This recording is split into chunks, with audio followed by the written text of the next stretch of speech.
और जी आप supreme court के जज हैं। अच्छा। आपने जो आज सरल भाव में भक्ति क्या है वो बताया।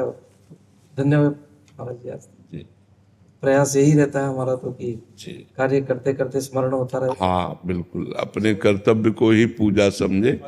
कर्तव्य में भय और प्रलोभन का त्याग करके अपने शपथ वही है हमारी। हाँ, अपने कर्तव्य का भय और प्रलोभन से यदि हम हट करके, तो हमारी कर्तव्य पूजा हो जाएगी। अगर भयवश कुछ हुआ या प्रलोभनवश कुछ हुआ तो हमारी पूजा में बाधा पड़ जाएगी। हमें समय मिले तो और भी पूजा करें, नहीं सबसे बड़ी पूजा है अपने कर्तव्य का पालन करना, जो भगवान ने हमें कर्तव्य दिया, और नाम जप कर अंदर ही अंदर भगवान का स्मरण करता रहे।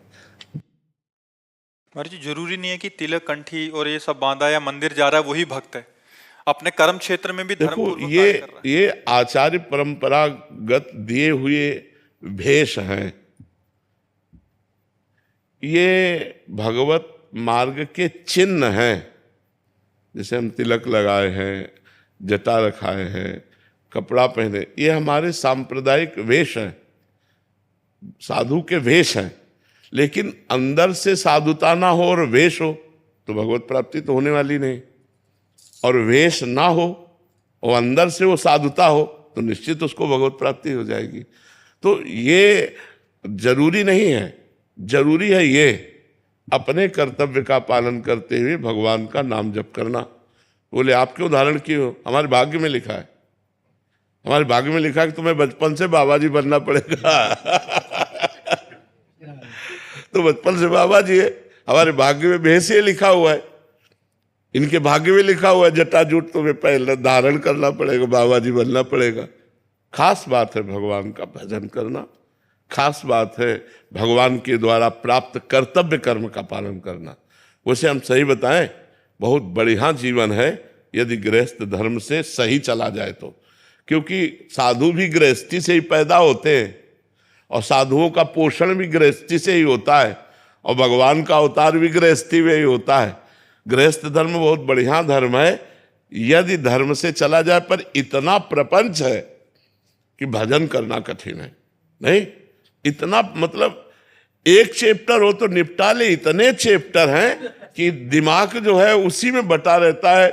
भजन करना और माला जपना और सब ये तो बहुत पीछे की बात है। कैसे बिटिया का ब्याह हो, कैसे लड़का की पढ़ाई को दे, और लड़का पढ़ता नहीं, बड़ी उद्दंडता करता, इतनी मतलब इतनी बातें हैं कि वो निपटा ही नहीं पाता, थक के सो जाता है। फिर सुबह जब उठा तो फिर सुबह से शुरू हो जाता है, गृह कारज नाना जंजाला ते अति दुर्गम शैल विशाला।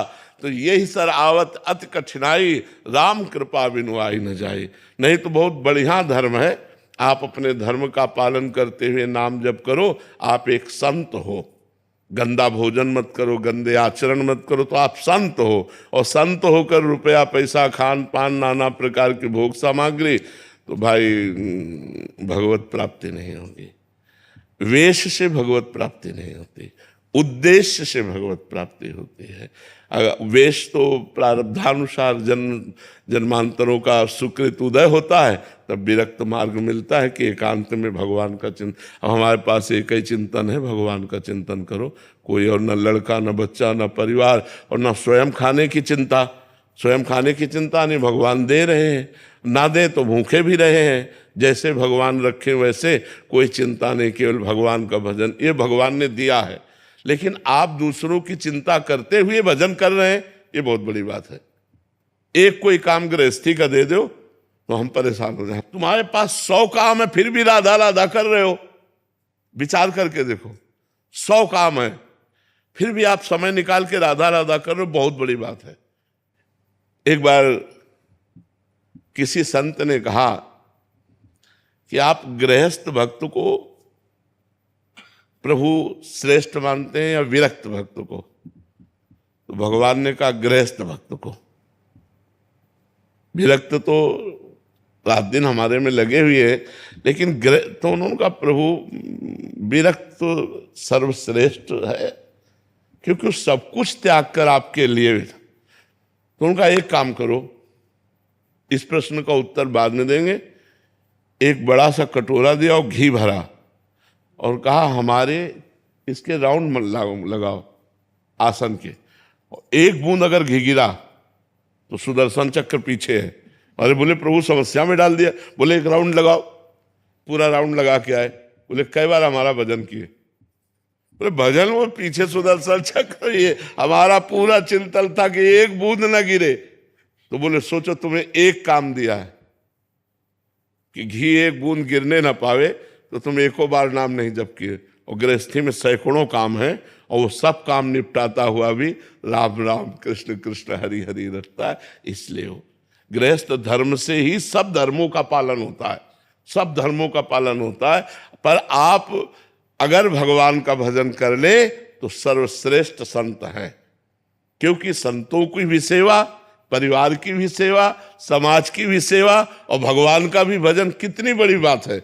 हमारे पास एक ही काम है, केवल भजन, दूसरा काम नहीं। तुम्हारे पास सैकड़ों काम होते हुए भी भजन है, ये बहुत बड़ी बात है। बस चलते रहो, गलत आचरण मत करो, गंदा खान पान मत करो, नहीं तो बुद्धि फिर भजन में नहीं लगेगी।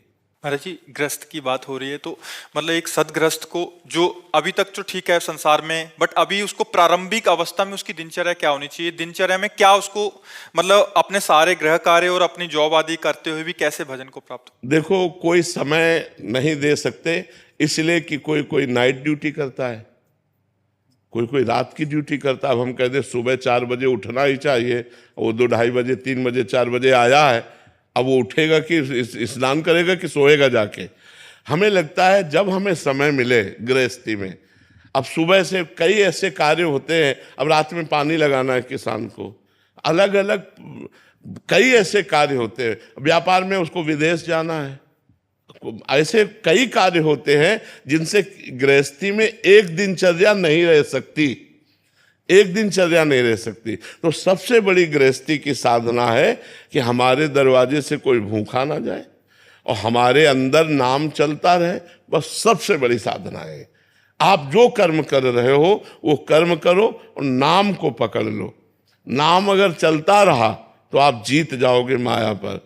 कलयुग केवल नाम आधारा, सुमिर सुमिर। हम ये नहीं कहते कि 4 बजे उठ करके पूजा में बैठ जाओ, क्योंकि बहुत सी ऐसी समस्याएं हैं जो 4 बजे उठने वाला समय नहीं मिल पाएगा। जब आप उठ पाओ, भगवान का स्मरण करो, नाम जब शुरू करते हुए अपने अपने कार्य प्रणाली में लग जाओ। अब गृहस्थी में माताओं बहनों को जैसे सुबह उठिए और ये देखिए कि पति कै बजे ऑफिस जाएगा, बालक कै बजे स्कूल जाएगा। पति और बालक को तैयार कीजिए, उसको स्कूल भेजिए, उसको ऑफिस भेजिए या अपने काम में जा रहा है उसको तैयार करके टिफिन सबके फिट कर दिए। अब कोई काम नहीं है, पर्दा ठाकुर जी का खोला, उनकी पूजा की, वो चाहे 10 बजे हो चाहे 11 बजे हो। अब पति को ऑफिस जाना, बच्चे को स्कूल जाना और तुम पूजा का विस्तार कर रहे हो तो सब बिगड़ जाएगा, नहीं बिगड़ जाएगा वो? तो हमें लगता है गृहस्थ धर्म में अपने संबंधों का निर्वाह करना ही सबसे बड़ी पूजा है। अपने पति को भगवान मानना, पुत्र में भगवान को देखना, सुंदर भोग बना के उनको पवाया, टिफिन लगा दिया, उनको भेज दिया। ये गृहस्थी में ये नहीं कि भाई हम तो कर ले तो तुम्हारा मन हो करो, नहीं हम पूजा वो। तो हमें लगता है अपने कर्तव्य का पालन करना सबसे बड़ी पूजा है। अपने कर्तव्य में चूक गया तो पूजा पूजा नहीं है। हम एक पूजा शब्द से हमारे दिमाग में एक बात आ जाती, ठाकुर जी की छवियाँ, आरती, अगरबत्ती लगा, ये हमें लगता है कि यही पूजा नहीं है, यही पूजा नहीं है। अगर यही पूजा होती तो श्री कृष्ण कर्मण्येवाधिकारस्ते मा फलेषु कदाचन, भगवान ने आदेश किया कर्म के लिए। भगवान कहते हैं अपने कर्म को करो, फल की आकांक्षा मत करो, सबसे बड़ी पूजा है। और भगवान ने कहा माम स्मरण, मेरा स्मरण, अनन्य चेता सततम यो माम स्मरति नित्य सा, जो निरंतर मेरा स्मरण करता है, ये सबसे बड़ी बात है। राधा राधा राधा राधा, कृष्ण कृष्ण कृष्ण, ये तो चलते फिरते उठते बैठते वो सब ठीक हो जाएगा।